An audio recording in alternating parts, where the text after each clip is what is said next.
In the grand story of Africa's liberation, one name echoes with a power that still resonates today: Kwame Nkrumah. He wasn't just a leader, he was a symbol, a vision, a force of nature who dared to dream of a continent free from colonial chains, united and strong. His life was a whirlwind of triumph and tragedy, a testament to the complex, often messy, path to freedom. But who was the man behind the icon? What drove him to challenge an empire and inspire millions? Let's uncover the story of Africa's man of the millennium.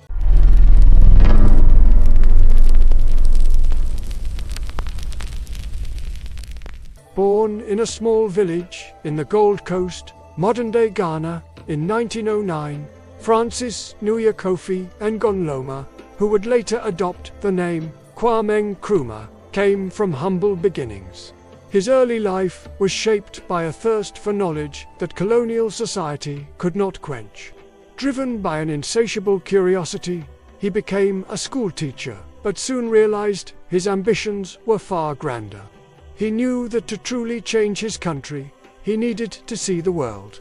So, in 1935, with little money but boundless determination, he set sail for the United States. America was a crucible for Nkrumah. He worked odd jobs from fishmonger to shipyard laborer to fund his education, eventually earning multiple degrees from Lincoln University and the University of Pennsylvania. But his most profound education happened outside the classroom. He witnessed firsthand the deep-seated racism of Jim Crow America, which sharpened his understanding of oppression and injustice. He devoured the works of black intellectuals like W.E.B. Du Bois and Marcus Garvey, whose ideas on Pan-Africanism, the belief in the political, economic, and social unity of all people of African descent ignited a fire within him. He began organizing, connecting with other African students, and laying the intellectual groundwork for a revolution that would span a continent. After a decade in America, he moved to London, the very heart of the British Empire he sought to dismantle. There, he co-organized the pivotal 1945 Pan-African Congress in Manchester, a gathering that marked a turning point. It was no longer about pleading for better treatment. It was about demanding absolute independence. Nkrumah's voice rose above the rest, clear and uncompromising. His time had come. In 1947, he received a call to return home to the Gold Coast, to serve as the General Secretary of the United Gold Coast Convention, the leading nationalist party. The prodigal son was returning, but not as the man who had left. He was now a seasoned political organizer with a revolutionary vision. Back in the Gold Coast, Nkrumah's energy was infectious. He traveled tirelessly, speaking to farmers, market women, and workers in a language they understood. He found the established political elite too slow, too cautious. They wanted to negotiate independence gradually. Nkrumah wanted self-government now. This radical demand electrified the masses, but alienated him from the party leadership. So, in 1949, he broke away and formed his own party, the Convention People's Party, or CPP. Its motto was simple and powerful: capturing the hopes of an entire nation. The CPP became a mass movement, mobilizing people from all walks of life. Nkrumah called for a campaign of positive action, a strategy of non-violent civil disobedience, boycotts, and strikes inspired by Gandhi. The colonial authorities, unnerved by his influence, responded with force. In 1950, Nkrumah was arrested and sentenced to 3 years in prison for sedition. The British believed they had silenced their most vocal critic. They were wrong. From his prison cell, Nkrumah became a martyr and a hero. His imprisonment only fueled the people's resolve.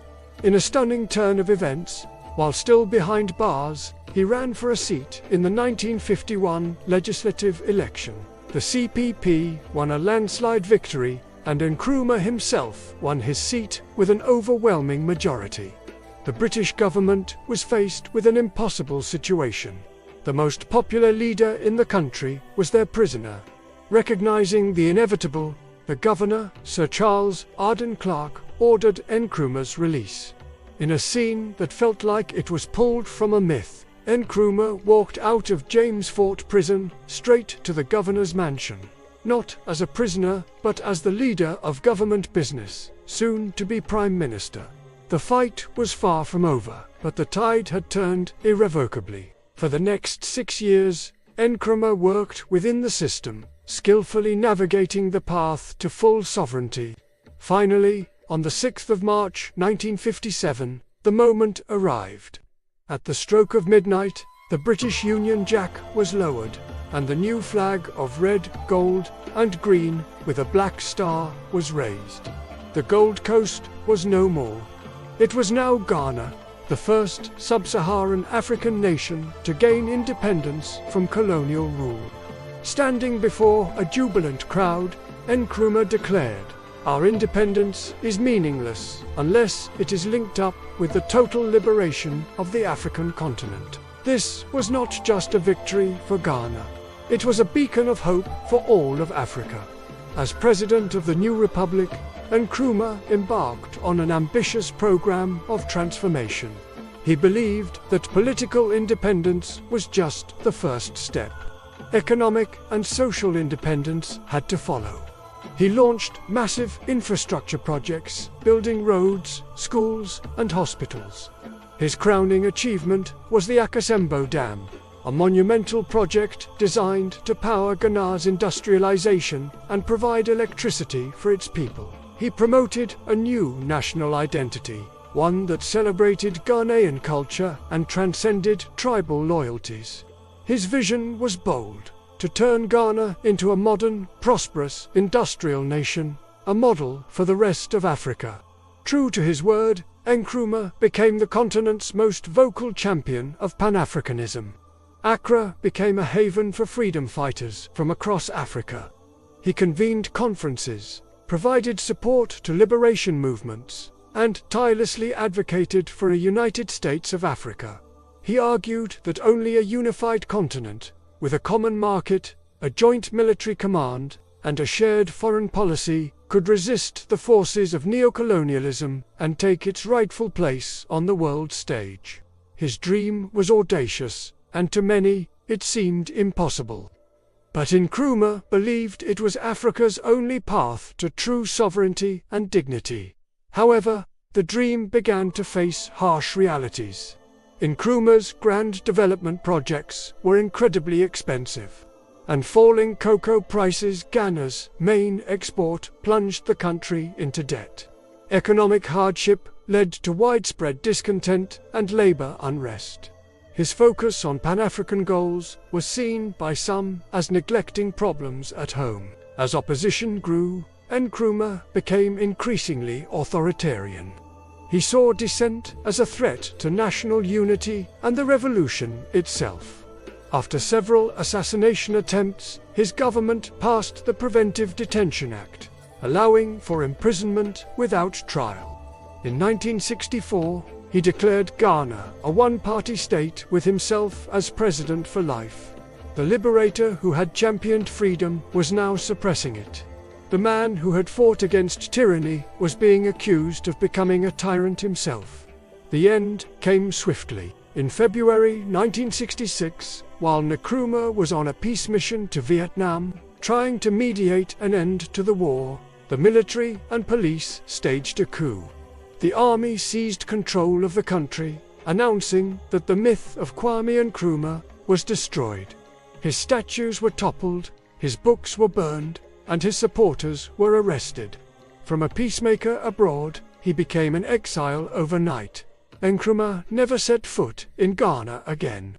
He found refuge in Guinea, where his friend and fellow Pan-Africanist President Sékou Touré made him the honorary co-president. From his villa in Conakry, he continued to write, broadcast, and agitate for his vision of a united and socialist Africa. He never gave up the fight, his belief in his cause unwavering, even as his health failed. In 1972, Kwame Nkrumah died in a hospital in Romania, far from the continent he had dedicated his life to. Initially buried in Guinea, his body was eventually returned to Ghana in 1972, and he was later reinterred in a grand mausoleum in Accra. Today, his legacy is as complex and debated as his life was. Was he a hero who liberated his people and gave Africa a powerful new voice? Or was he a flawed leader whose authoritarian turn betrayed the very ideals he once championed? The truth, as it often is, lies somewhere in between. Kwame Nkrumah was a visionary, a man ahead of his time. He ignited the flame of independence that swept across Africa and put the dream of Pan-African unity on the world map. But his story also serves as a cautionary tale about the immense pressures of nation-building, the corrupting nature of absolute power, and the tragic gap that can grow between a leader and his people. He remains one of the 20th century's most influential and controversial figures, a giant of African history whose dream, though unfulfilled, continues to inspire a new generation to imagine a stronger, more united Africa. Thank you for watching. If you found this story compelling, please like, share, and subscribe for more deep dives into the figures who shaped our world. See you next time.